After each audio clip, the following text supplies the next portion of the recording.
மலை தேனீக்கள் வந்துட்டு தேன் கிடைக்காத காலங்களில், மலை தேனீக்கள்னு இல்லை, எல்லா வகையான தேனீக்களுமே இந்த பழங்கள்லேருந்து சாறுங்களை உறிஞ்சும் நார்மலாகவே. இது வந்துட்டு பார்த்திங்கன்னா ஒரு முந்திரி பழத்தில் முந்திரி கொட்டையோட இருக்கும்.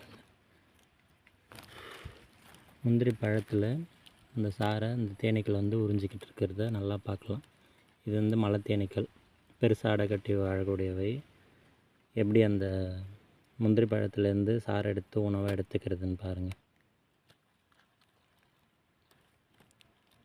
கடிச்சிச்சின்னா ரொம்ப விஷம். ஒரு சிலருக்கு ரொம்ப ஒவ்வாமை ஏற்பட்டு இறந்து போகிறதுக்கு கூட வாய்ப்பு இருக்குது. தேனீக்கள் எப்போதுமே நம்ம அதை எதாவது டிஸ்டர்ப் பண்ணுறோம் அப்படின்னா மட்டும்தான் நம்மளை கடிக்கும். நார்மலாக டக்குன்னு நம்மளை எடுத்த உடனே எல்லாம் கடிச்சிடாது. அப்படியே பக்கத்தில் போனாலே கடிச்சிடும் அப்படின்றதெல்லாம் கிடையாது கண்டிப்பாக.